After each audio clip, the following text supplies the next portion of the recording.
जिससे धर्म की जय हो, अधर्म का, क्योंकि जब तक अधर्म का नाश नहीं होगा प्राणियों में सद्भावना, और तब तक भारत का कल्याण। लेकिन उन्होंने क्या किया, 1991 में, 1991 में एक कानून बनाया, उसका नाम है प्लेसेस ऑफ वर्शिप एक्ट। और यह कानून बना के कहा, अयोध्या के अलावा और किसी भी मंदिर के लिए आप कोर्ट नहीं जा सकते, केवल अयोध्या का मामला कोर्ट के जरिए हल होगा। इसके अलावा और कोई भी विवाद, चाहे वो धार का विवाद हो, चाहे वो भोजशाला का विवाद हो, चाहे वो मथुरा का विवाद हो, चाहे वो काशी का विवाद हो, चाहे वो जौनपुर के अटाला का विवाद हो, ऐसे 100 से ज्यादा और महत्वपूर्ण स्थान है। जिन धार्मिक स्थानों का विवरण वेद पुराण में है, या गीता रामायण में है, या धार्मिक किताबों में है, जिन स्थानों के बारे में इतिहासकारों ने कहा है इनको तोड़ के बनाया गया, जिन स्थानों के बारे में वास्तुशास्त्री कहते हैं कि ये तोड़ा गया, जिस स्थानों के बारे में जो पुरातत्व के एक्सपर्ट हैं वो कह रहे हैं तोड़ा गया, वैज्ञानिक कह रहे हैं तोड़ा गया, धर्माचार्य कह रहे हैं तोड़ा गया, इतिहासकार कह रहे हैं तोड़ा गया, तोड़ने वाले ने अपने गजेटियर में लिखवाया कि हाँ मैंने तोड़ा। उन स्थानों के लिए कोर्ट जाने से रोक देना हमें और आपको, यह देश से गद्दारी है कि नहीं? जरा जोर से बोलिए। तो ये प्लेसेस ऑफ वर्शिप एक्ट पे जिन लोगों ने साइन किया है वो मक्कारी किया कि नहीं किया? ये संसदीय महापाप है कि नहीं? ये देशद्रोह है कि नहीं? ये भारत की संस्कृति, भारत की सभ्यता के साथ गद्दारी है कि नहीं? लेकिन ऐसा कानून बनाया गया। इस कानून को हमने सुप्रीम कोर्ट में चैलेंज किया है। मेरे साथ हमारे मित्र हैं, विष्णु जैन है, हरशंकर जैन, उन्होंने चैलेंज किया है, और कुछ महामंडलेश्वर भी आ गए हैं। अभी हम इसको सुप्रीम कोर्ट में चैलेंज किए हैं, इसकी सुनवाई कर रही है, और आप लोगों का आशीर्वाद रहा, आप लोगों का स्नेह रहा, तो 6 महीने साल भर के अंदर जब सुनवाई होगी, ये तय मानिए इस घटिया कानून की अंतिम कील हम ठोकेंगे सुप्रीम कोर्ट। किसी भी देश की जो संसद होती है वो वहां की संस्कृति को बचाने के लिए कानून बनाती है। संसद की ड्यूटी है वहां की भाषा का विकास करना, वहां की संस्कृति का विकास करना, इस तरीके के नियम कानून बनाना जिससे भारतीय संस्कृति, भारतीय ज्ञान विज्ञान, भारतीय भाषा, भारतीय रीति रिवाज, भारतीय कल्चर, उसका प्रचार प्रसार हो। लेकिन किया गया ठीक उल्टा, और ये प्लेसेस ऑफ वर्शिप एक्ट बना के कह दिया कि अयोध्या के अलावा अब आप किसी मंदिर को कोर्ट में जा नहीं सकते हो। इसका मतलब क्या हुआ? कोर्ट का दरवाजा ही बंद कर दिया। अगर लोकतांत्रिक देश में किसी विवाद का समाधान कोर्ट के जरिए नहीं होगा तो याद रखिए लोकतंत्र खत्म हो जाएगा, भीड़तंत्र हावी हो जाएगा। सबसे शांतिपूर्वक जो किसी विवाद का समाधान होता है वो कोर्ट के जरिए होता है। और सरकार ने, संसद ने, उस समय की कांग्रेस की सरकार ने अपने सहयोगियों के साथ यह काला कानून बनाया, यह महापाप किया उन्होंने, जिस पर हम पहली बार आज चर्चा कर रहे हैं इस धरती पर। इस महापाप को वापस लेना जरूरी है। संसद इसको उठाए तो उठाए, सांसद इसको संसद में उठाए या ना उठाए, मैंने सुप्रीम कोर्ट में इसको उठाया है, और मैं पूरा विश्वास करता हूं कि सुप्रीम कोर्ट में खत्म हो। मैं अपने अधिवक्ता धर्म का पालन कर रहा हूं, और इनफैक्ट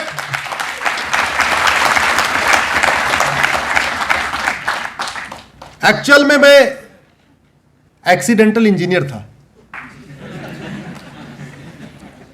पिताजी की इच्छा थी, हमारे गांव में कोई इंजीनियर नहीं था, तो बोले तुम इंजीनियरिंग करो। तो पिताजी जी की इच्छा थी, तो मैं बड़ा था, हमने कहा मैं नहीं पूरा करूंगा, छोटा वाला ही नहीं करेगा, तो मैं इंजीनियर बन गया। फिर मुझे लगा कि ये, मैं कई कंपनियों में रहा, लास्ट कंपनी थी मारुति जो कार बनती है, मैं उसमें था, वहां से छोड़ा मैंने। तो एक्सीडेंटल इंजीनियर बना। एक्सीडेंटल इंजीनियर इसलिए मैं कह रहा हूं कि मेरे साथ वाले आज की डेट में कोई जीएम बन गया, कोई डीजीएम बन गया, कोई 10 लाख तनख्वाह ले रहा है, कोई 20 लाख तनख्वाह ले रहा है। मैं बीच में सीनियर इंजीनियर से छोड़ के बाहर आ गया, तो एक्सीडेंटल हो गया। मैं एक्सीडेंटल एडवोकेट भी हूं, क्योंकि मेरे साथ वाले मर्सिडीज पे घूमते हैं, मैं वैगनार से घूमता हूं। तो मैं इसलिए बहुत अच्छा वकील भी नहीं हूं।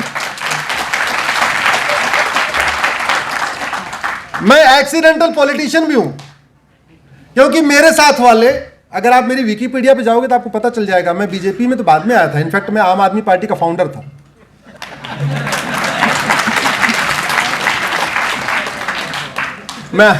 मैं एक अन्ना आंदोलन हुआ था, जो टीम अन्ना बनी थी, टीम अन्ना का पार्ट था मैं। तो मैं एक्सीडेंटल पॉलिटिशियन हूं, क्योंकि मेरे साथ वाले कोई डिप्टी सीएम बन गया, कोई मंत्री बन गया, सांसद विधायक सब बन गए, हमसे छोटे छोटे वाले भी सांसद विधायक बन गए। हम अभी ऐसे ही घूम रहे हैं आप लोगों के बीच में। तो accidental engineer, accidental advocate, accidental politician, लेकिन मैं सोच रहा हूं कम से कम भारत माता का एक अच्छा बेटा बन जाऊं, ये मैं कोशिश कर रहा हूं।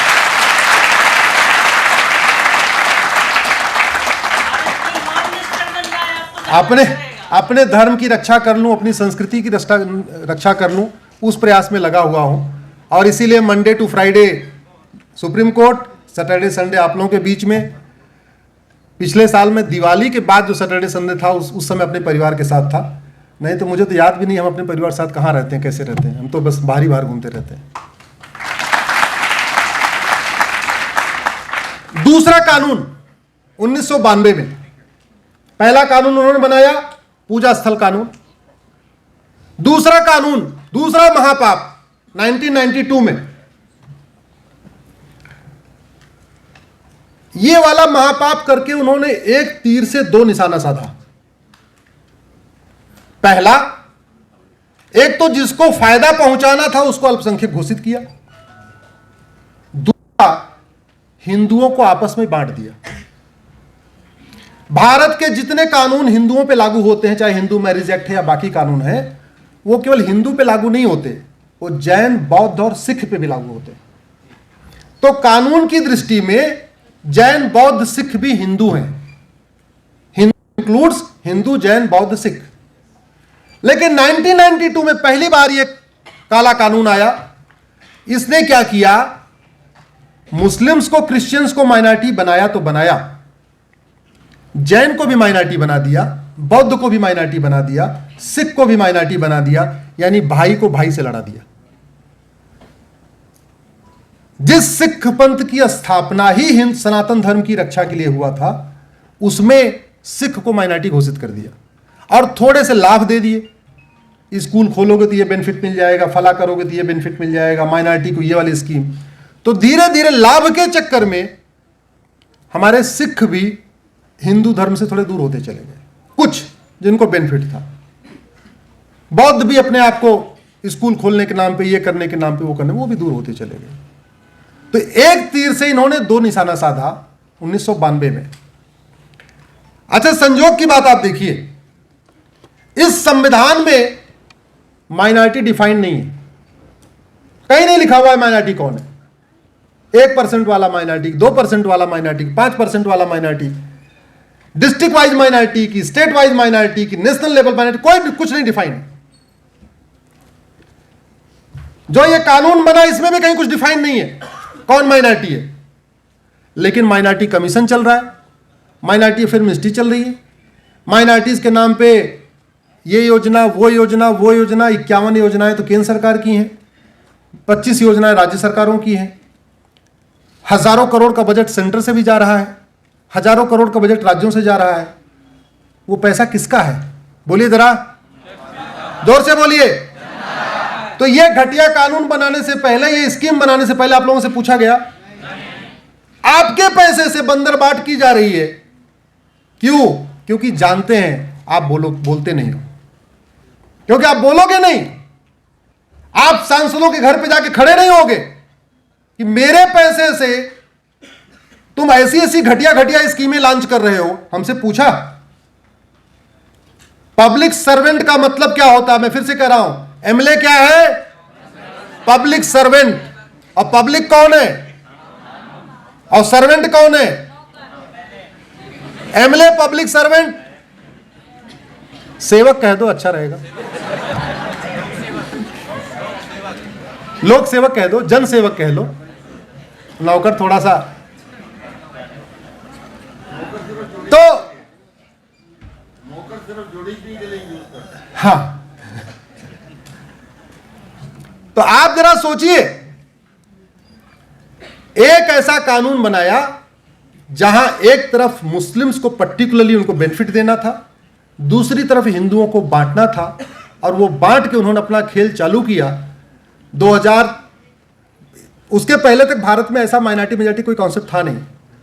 2006 में पहली बार भारत में माइनॉरिटी अफेयर मिनिस्ट्री बनी है। पहली बार भारत में जो माइनॉरिटी अफेयर मिनिस्ट्री बनी है वो कब बनी है? 2006 में।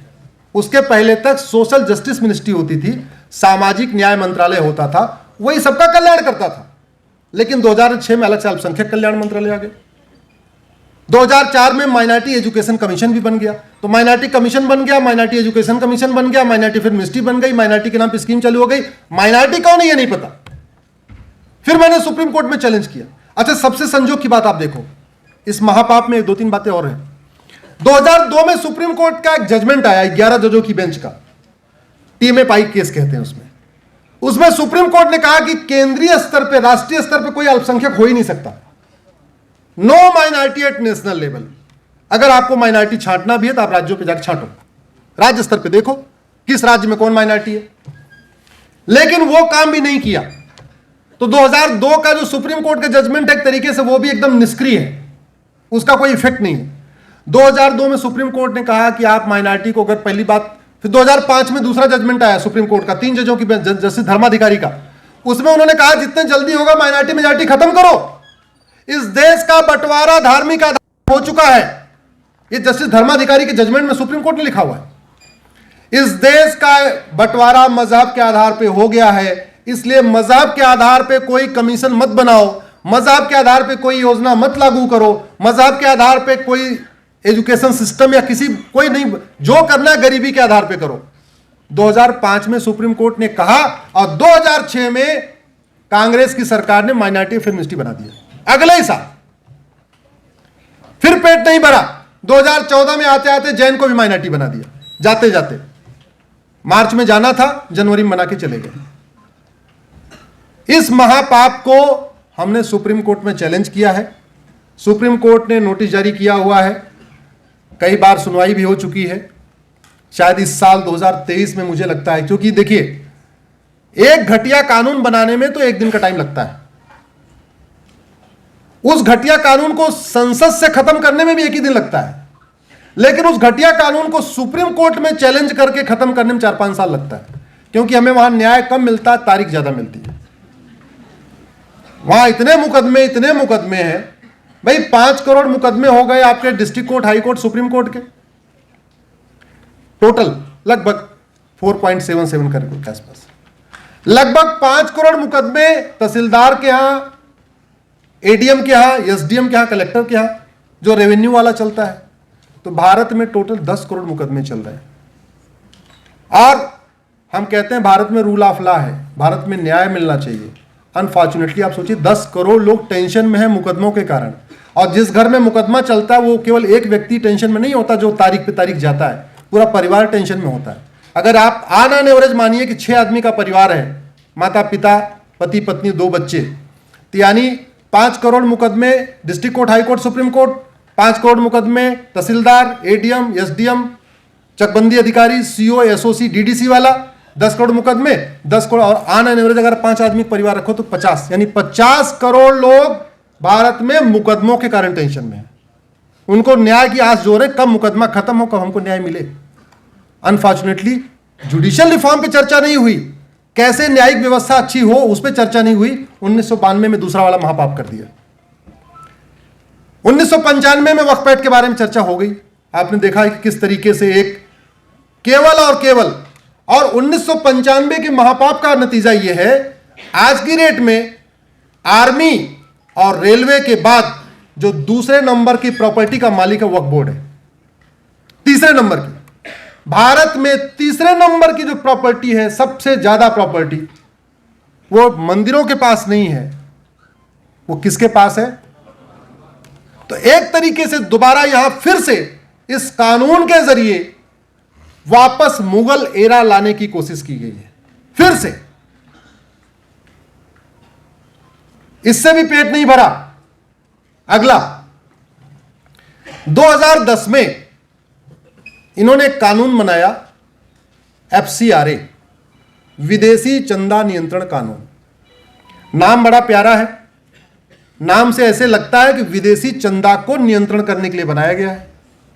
जैसे पहले वाले का नाम है पूजा स्थल कानून, तो नाम से इतना प्यारा लगता है कि पूजा स्थलों के रखरखाव के लिए बनाया गया है, ऐसे लग रहा है ना भाई। नाम पूजा हो, पूजा स्थल कानून, ऐसे लग रहा है कि मंदिरों की रक्षा के लिए, मंदिरों के हित में कुछ बनाया गया, लेकिन ठीक उल्टा है, ठीक मंदिरों को उल्टा बनाया गया। ऐसे जो 2010 का FCRA है, जिसका नाम है विदेशी चंदा नियंत्रण कानून, विदेशी चंदा विनियमन कानून, एक्चुअल में यह हवाला को लीगलाइज करने के लिए बनाया गया। इस भारत में जितनी भी देश विरोधी गतिविधियां होती हैं, जितनी भी XYZ देश विरोधी फिल्में बनती हैं, या तो हवाला के जरिए फंडिंग होती है या तो FCRA के जरिए फंडिंग होती है। देश विरोधी नाटक खेले जाते हैं, या तो हवाला के जरिए फंडिंग होती है या तो FCRA के जरिए फंडिंग होती है। देश विरोधी ट्विटर पे ट्रेंडिंग होती है, या तो हवाला से फंडिंग होती है या तो FCRA से फंडिंग होती है। माओवादियों की फंडिंग या तो FCRA से होती है या तो हवाला से होती है। नक्सलियों की फंडिंग हवाला से होती है, इसी FCRA से होती है। जिहादियों की फंडिंग या तो हवाला से होती है, FCRA से होती है। देश विरोधी लेख लिखने की फंडिंग अखबारों में या तो हवाला से होती है या तो FCRA से होती है। तो चूंकि पहले हवाला से पूरी फंडिंग चल रही थी, फिर सरकार को ध्यान आया, सोनिया गांधी जी को, कि क्या पता 2014 में हम चले जाएं। हम चले जाएंगे तो जो हमारे ये पालतू NGO हैं, हमारे पालतू बुद्धिजीवी हैं, जो हमारे पालतू पत्रकार हैं, जो हमारे पालतू कलाकार हैं, जो हमारे पालतू गायक हैं, जो हमारे पालतू नर्तक हैं, इनकी फंडिंग कैसे आएगी। तो उन्होंने क्या किया, कानून बना दिया। इस देश पे जो काम मुगलों ने तलवार के दम पे किया था, वही काम अंग्रेजों ने कानून बना के किया, और वही काम कांग्रेस ने भी किया है, कानून बना के। अंग्रेजों के कानून और कांग्रेस के कानून, मैं आपको 2 दर्जन एग्जाम्पल दे सकता हूं, जहां अंग्रेजों ने या तो बांटने के लिए कानून बनाया या लूटने के लिए कानून बनाया, उसी तरीके से कांग्रेस ने भी या तो देश को बांटने के लिए कानून बनाया या तो देश को लूटने के लिए कानून बनाया। इस FCRA से लगभग 50,000 करोड़ की फंडिंग आती है। सबसे ज्यादा फंडिंग आती है मिशनरियों को, जो पूरे देश में धर्मांतरण कराते हैं, लालच देके, स्कूल खोल के, हॉस्पिटल के नाम पे, इलाज के नाम पे, जैसे भी करके। उसके बाद जिहादियों की फंडिंग होती है। उसके बाद लेख लिखने वालों की फंडिंग होती है, जो देश विरोधी लेख लिखते हैं। पत्रकारों को फंडिंग होती है। दिल्ली में ये कई सारे न्यूज चैनल का नाम नहीं लूंगा, लेकिन आप लोग भी भोपाल में है, लेकिन न्यूज चैनल सबका नोएडा में है। नोएडा में एक स्थान है फिल्म सिटी, जहां सारे न्यूज चैनल हैं। वहां पे ऐसे कई पत्रकार हैं, वो शाम को 8-9 बजे बड़ी नैतिकता की बात करते हैं, 10 बजे भी बड़ी नैतिकता की बात करते हैं। उनकी तनख्वाह 1 लाख रुपए है, लेकिन वो 300-300 करोड़ के बंगले में रहते हैं। ऐसे कई न्यूज एंकर हैं जिनके पास 500-500 करोड़ का फार्म हाउस है फरीदाबाद, गुड़गांव में। ऐसे कई न्यूज एंकर हैं जिनके पास दिल्ली के कनॉट प्लेस में बड़ी बड़ी दुकानें हैं। अब आप सोचो, 1 लाख कमाने वाला दिल्ली के कनॉट प्लेस में दुकान खरीद सकता है, 100 करोड़ का फार्म हाउस खरीद सकता है। तो वो पैसा आता है या तो खाड़ी देशों से हवाला के जरिए, या पश्चिम देशों से FCRA के जरिए। मुझे उन पत्रकारों के बारे में कुछ कहने की जरूरत नहीं है। कभी भी शाम को 8-9-10 बजे 1 घंटे न्यूज चैनल देख लीजिएगा, उसकी बातों से आपको समझ में आ जाएगा ये किसके इशारे पे खेल रहा है। कई सारे इस्तीफा दे चुके हैं, कई सारे इधर उधर भी हो गए हैं, लेकिन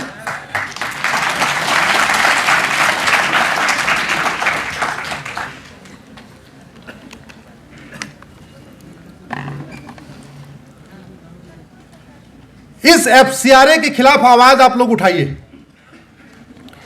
क्योंकि हमारी संस्कृति को नष्ट करने के लिए जो बॉलीवुड में फिल्में बनती हैं, जहां एक पंडित को धूर्त, एक बनिए को चोर दिखाया जाता है, आप जरा समझिए, धीरे धीरे धीरे धीरे हमारी आपकी मेंटेलिटी को किस तरीके से किया गया है। अगर किसी को पाखंडी दिखाना तो पंडित को दिखा देंगे, किसी को ईमान वाला दिखाएंगे। ये फ्री में नहीं होता भैया, कोई भी देश विरोधी काम फ्री में नहीं होता, लेकिन राष्ट्रहित का सारा काम फ्री में होता है। आप लोग यहां इतनी बड़ी संख्या में आए, आपको 1 रुपए किसी ने नहीं दिया होगा। आप लोग अपने खर्चे से आए होंगे, बस में आए होंगे, पैसा दे के आए होंगे, अपनी कार से आए होंगे, पूरा पेट्रोल भरवा के आए हैं, इतनी देर बैठे भी हैं। लेकिन याद रखिए, इतनी बैठक जब देश विरोधियों की होती है, सबको 1000 2 2000 रुपए मिलता भी है। आपने शाहीन बाग में नोट बंटते हुए देखा था? नहीं देखा था? 500 रुपए की नोट बंटते देखा था? इसलिए कह रहा हूं, भारत में लगभग 50,000 करोड़ हवाला के जरिए खाड़ी देशों से आता है, लगभग 50,000 करोड़ एफसीआरए के जरिए वेस्ट कंट्रीज से आता है, इस देश की संस्कृति को बर्बाद करने के लिए। और बहुत सारे तो नेताओं को खरीदा हुआ उन्होंने। 2-4 एक सांसद है दिल्ली के, भूतपूर्व है, अब तो सांसद नहीं है। आप उनका ट्वीट देखिए, वो सुबह से शाम तक दलित बनाम संवरण करते रहते हैं, सुबह शाम तक। एक एक ट्वीट का 50-50 हजार रुपए लेते हैं। ये सोशल मीडिया में जो जाति के आधार पे बांटने वाले दिखते हैं आपको, ब्लू टिक होल्डर, बड़े बड़े पेज वाले, याद रखिए वो फ्री में काम नहीं कर रहे हैं, मोटी फंडिंग होती है। तो ट्विटर ट्रेंडिंग की फंडिंग फॉरेन से हो रही है, फेसबुक पे पोस्ट लिखने की फंडिंग बाहर से हो रही है, न्यूज एंकर्स को फंडिंग हो रही है, बुद्धिजीवियों को फंडिंग हो रही है, सांसदों को फंडिंग हो रही है, विधायकों को फंडिंग हो रही है। फंडिंग के कई तरीके होते हैं। एक तरीका होता सीधे दे देना, दूसरी तरीका विदेश बुला के कोई उनको अवार्ड दे के करोड़ रुपए दे देना। ये भी तो फंडिंग का तरीका है ना भाई। विदेश बुला लिया, बोले आ जाओ जी, तुम्हें दुबई में फला वाला अवार्ड दे रहे हैं, लो 1 करोड़ रुपए इसी फंडिंग इसी में दे दिया। ऐसे से हो रहे हैं। इस देश में हमारे लिए 2 बहुत बड़ा खतरा है, एक करप्शन, दूसरा पॉपुलेशन एक्सप्लोजन। करप्शन दूसरा और पॉपुलेशन तीसरा। जो शिक्षा अधिकार कानून पे मैं बात करना चाह रहा था, एक कानून है राइट टू एजुकेशन एक्ट। भाई सब लोग सुनने के लिए तैयार? जरा जोर से बोलिए। बोर तो नहीं हो रहे? क्योंकि मैंने लगता है 1 घंटे से ज्यादा बोल दिया, तो मैं देख रहा हूं बैटरी थोड़ी डाउन हो रही है। भारत माता की जय, भारत माता की जय, वंदे मातरम, वंदे मातरम।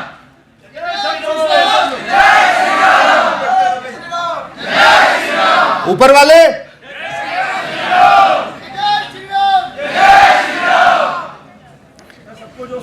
जब राइट टू एजुकेशन एक्ट बना था, ये तीसरा वाला पाप 2012 का कानून यहां बनाया गया, शिक्षा अधिकार कानून, फंडामेंटल राइट टू एजुकेशन। ये हुआ 8वीं तक पढ़ाई करना सबका फंडामेंटल राइट है।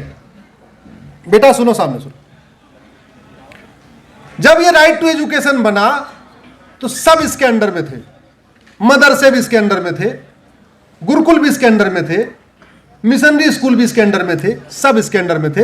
यह तय हुआ कि राइट टू एजुकेशन सभी स्कूलों पे लागू होगा। सभी स्कूलों पे लागू होने का मतलब कि जो बीएसए है या जो गवर्नमेंट के हमारे शिक्षा विभाग के लोग हैं, वो जाके ऑडिट करेंगे, टीचर की एलिजिबिलिटी क्या होगी उसको टेस्ट देखेंगे, टीचर कौन होगा उसको भी वो गवर्नमेंट तय करेगी, भाई टीटी पास होना चाहिए, बीएससी होना चाहिए, बीएड होना चाहिए, जो भी है। जाके ऑडिट देखेंगे क्या पढ़ाया जा रहा है, पढ़ाने वाला कौन है, किताब कौन सी है, क्या क्या पढ़ाया जा रहा है, ये ऑडिट का सिस्टम होगा। आप लोग गूगल करिएगा, Muslim personal law board, Rahul Gandhi, right to education, बाद में गूगल करिएगा।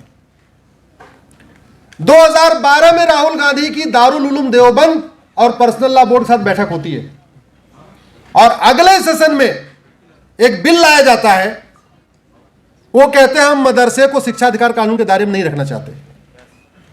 अगर तुम कुछ गलत नहीं पढ़ाते हो, अगर कोई गलत काम नहीं करते हो, तो शिक्षा अधिकार कानून के दायरे से भागने की क्या जरूरत थी। उन्होंने डिमांड किया और कांग्रेस की सरकार ने 2012 में अमेंडमेंट पेश किया और मदरसों को शिक्षा अधिकार कानून के दायरे से बाहर निकाल दिया। हंगामा न हो, इसलिए गुरुकुल को भी बाहर निकाल दिया। मैं ये कह रहा हूं, गुरुकुल में क्या पढ़ाया जाता है, खुली किताबें आके देख लो। गुरुकुल में टीचर कौन होते हैं, आके देख लो। गुरुकुल की फंडिंग कहां से आ रही है, आके देख लो। गुरुकुल तो चलाना ही मुश्किल है, बेचारों, फंडिंग ही नहीं, बिना फंडिंग के खत्म होते जा रहे हैं। लेकिन मदरसों की भी फंडिंग चेक होनी चाहिए, मदरसों की भी तो ऑडिट होनी चाहिए। मदरसों का टीचर कौन है, उसकी भूमिका क्या है, वो भारत का रहने वाला है कि पाकिस्तान का रहने वाला है कि बांग्लादेश का रहने वाला है, वो किताब कौन सी पढ़ाई जा रही है, ये टेस्ट होना, चेक होना चाहिए, नहीं होना चाहिए, ऑडिट होना चाहिए कि नहीं होना चाहिए। और ये महापाप करके उन्होंने 2 धारा जोड़ दिया 2012 में राइट टू एजुकेशन में, और मदरसे को बाहर निकाल दिया। उसका जो अमेंडमेंट है उसको भी मैंने कोर्ट में चैलेंज किया हुआ है, सरकार को नोटिस जारी हो चुका है, और सांसद उस काम को संसद में उठाएं चाहे ना उठाएं। मैंने दिल्ली हाई कोर्ट में उसको चैलेंज किया हुआ है, आज ही मेरी चर्चा हुई है। बहुत जल्द मैंने, अभी पारस जैन जी यहां बैठे, हमने कहा इसको जो है आप इंदौर हाई कोर्ट में भी चैलेंज करो। एक हाई कोर्ट और हो जाएगा तो मैं इसको ट्रांसफर कर लूंगा सुप्रीम कोर्ट। इसको खत्म करना बहुत जरूरी है। और मैं तो कह रहा हूं, राइट टू एजुकेशन को एक शब्द जोड़ दीजिए, इक्वल। नाम क्या है उसका, राइट टू एजुकेशन। उसमें इक्वल जोड़ा जा सकता है कि नहीं, तो क्या बन जाएगा, राइट टू इक्वल एजुकेशन। अभी उसको हिंदी में कहते हैं शिक्षा अधिकार कानून, एक इक्वल जुड़ते क्या हो जाएगा, समान शिक्षा अधिकार कानून। अभी वो 6वीं से 14 साल तक लागू होता है, नहीं, फर्स्ट से लेकर 8वीं तक लागू होता है। उसको आप 14 से क्या कर दो, 18 कर दो या 16 कर दो, यानी 10वीं तक या 12वीं तक इस देश में समान शिक्षा अधिकार कानून ऐसे लागू हो जाएगा। One nation one education board लागू करना कोई रॉकेट साइंस नहीं है। वन नेशन वन सिलेबस लागू करना कोई चंद्रमा पे जाना नहीं है, बहुत आसान है। जिस संसद ने राइट टू एजुकेशन बनाया, उस संसद के पास पावर है, वो इक्वल वर्ड जोड़ के उसको राइट टू इक्वल एजुकेशन बना दे। जिस संसद ने उसमें पढ़ने की उम्र 6 से 14 साल किया, उसको पावर है कि वो 6 से 18 साल कर दे। 6 से 18 का मतलब 1 से 12वीं तक, तो 12वीं तक इस देश में समान शिक्षा हो जाएगी। बच्चा गरीब का हो, अमीर का हो, हिंदू का हो, मुसलमान का हो, अगड़ा हो, पिछड़ा हो, दलित हो, सवर्ण हो, किसी का भी हो, किताब उसकी एक होगी। बंगाल वाला बच्चा बंगाली में पढ़ेगा, गुजरात वाला गुजराती में पढ़ेगा, महाराष्ट्र वाला मराठी में पढ़ेगा, यूपी बिहार मध्य प्रदेश वाले हिंदी में पढ़ेंगे, लेकिन किताब तो एक हो जाएगी ना, होगी नहीं होगी? इसका फायदा होगा कि नहीं होगा? सांसदों को यह काम करना चाहिए नहीं करना चाहिए? सांसद अपना काम करें चाहे ना कर, लेकिन हमने कर दिया है, हमने इसको कोर्ट में कर दिया। आप गूगल करिएगा यूनिफॉर्म एजुकेशन अश्विनी उपाध्याय, आपको डिटेल मिलेगा। इनफैक्ट अभी कल ही सुनवाई थी, कल दिल्ली हाईकोर्ट में सुनवाई थी। उसके लिए भी हम बहुत जल्दी ही एक किसी और हाईकोर्ट में करके इस विषय को भी हम सुप्रीम कोर्ट ले जाएंगे। मेरा यह मानना है कि इस देश में जो हमारे संविधान निर्माताओं का सपना था, सामाजिक समरसता हो, सर्वधर्म संभाव हो, नारी तू नारायणी हो, सबका साथ सबका विकास हो, सब नर करई परस्पर प्रीति, चलई स्वधर्म निरत श्रुत नीति, उत्तरकांड की चौपाई है ये।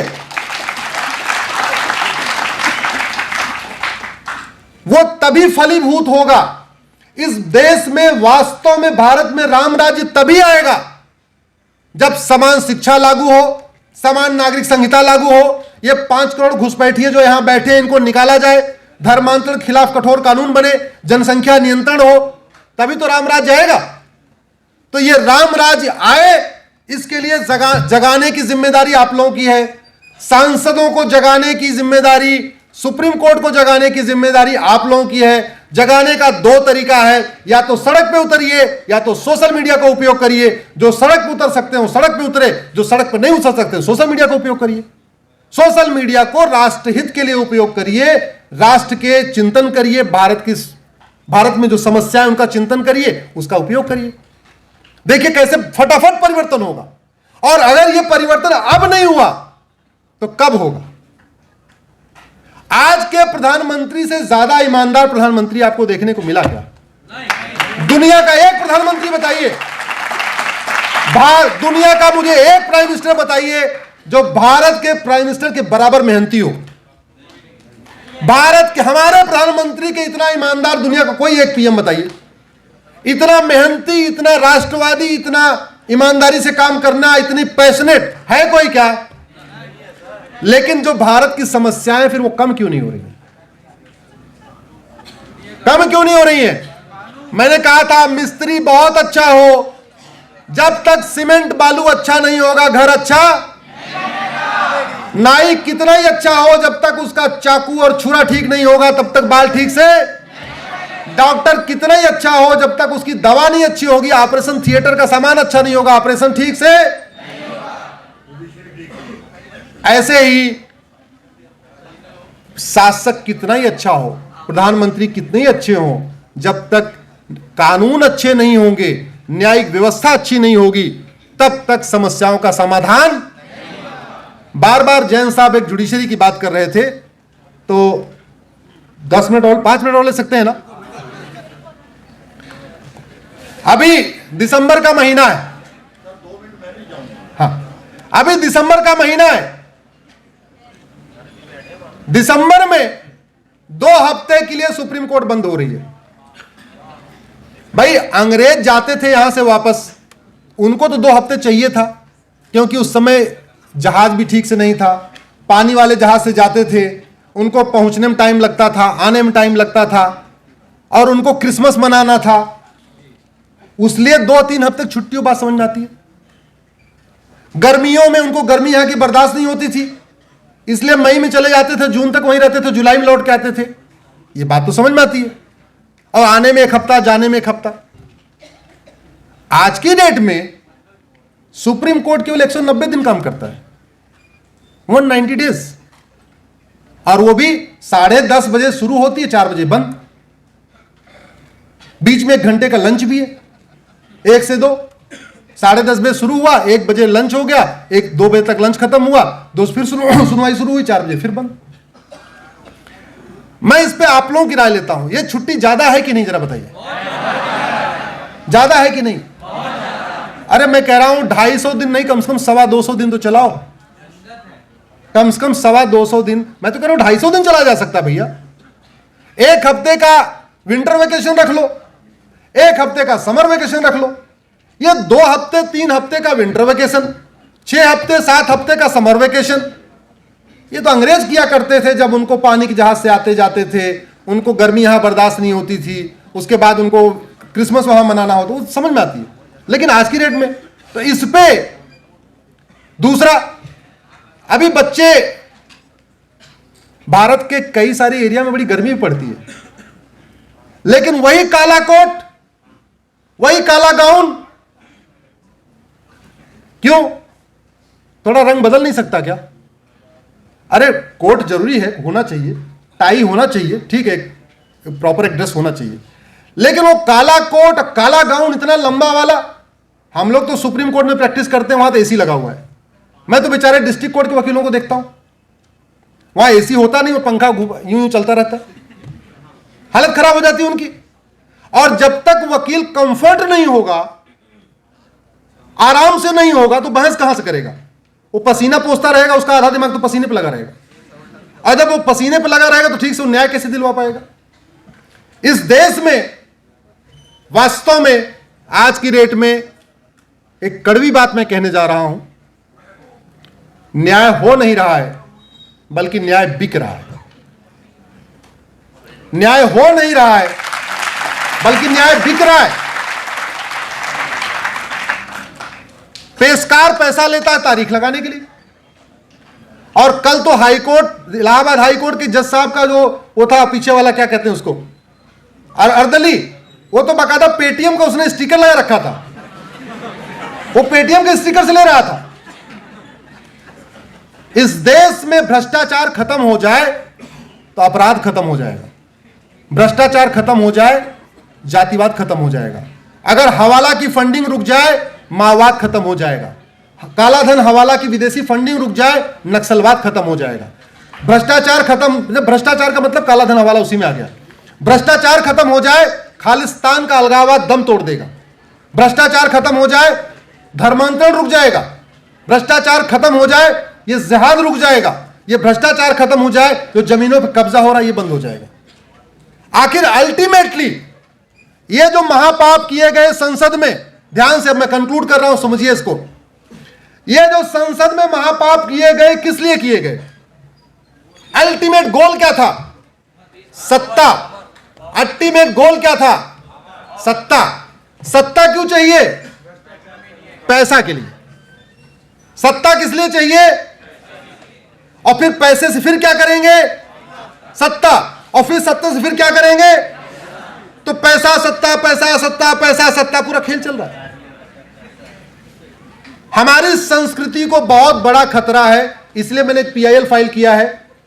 कोर्ट में चल रही है सुनवाई। मैंने कहा प्रॉपर्टी को आधार से लिंक करने के लिए कानून बनाओ, प्रॉपर्टी को आधार से लिंक करने के लिए कानून बना दे, तो पहला फायदा यह होगा कि शहरों की प्रॉपर्टी की कीमत 20% डाउन आ जाएगी। दूसरा फायदा यह होगा, ये बहुत सारे सफेदपोश जो बड़ी बड़ी अच्छी अच्छी बातें करते हैं ये पकड़े जाएंगे। भ्रष्टाचार खत्म कर दें तो वास्तव में लोग गलत नीयत से जो आ रहे हैं वो आना रुक जाएंगे। जुडिशियल रिफॉर्म कर दें। एक मेरी पीआईएल इंटरेस्टिंग बताता हूं आपको। एक मैंने पीआईएल फाइल किया 2016 में कि भाई सांसदों विधायकों के लिए इतनी सारी वीआईपी व्यवस्था है, मंदिर में वीआईपी, यहां वीआईपी, वहां वीआईपी, इनके लिए एक स्पेशल कोर्ट बनाओ और इनका मुकदमा 1 साल के अंदर ठीक करो।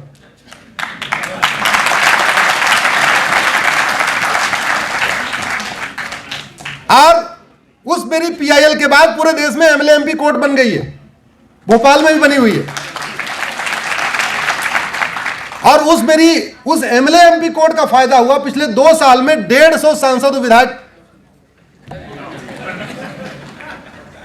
पिछले 2 साल में उसमें हमारा यूपी का जो बतौलेबाज आजम खां भी पकड़ा गया।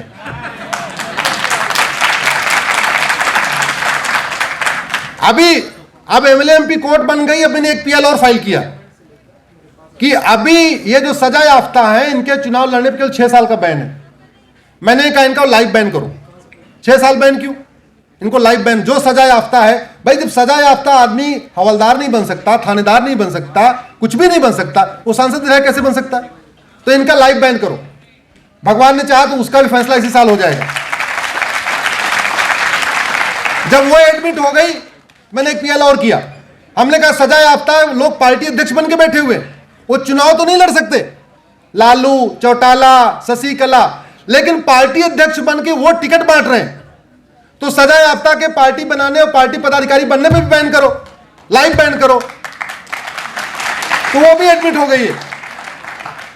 एक विषय मुझे लगता है मेरे से मिस हो गया था, मैं 5 मिनट कवर करना चाहूंगा। मैं जैसे ही आया तो मेरी मुलाकात यहां के माननीय मुख्यमंत्री जी से हुई और मुख्यमंत्री जी ने मुझे एक विषय कहा था बोलने के लिए। अगर आपकी इजाजत हो तो मैं 5 मिनट उसको रख देता हूं।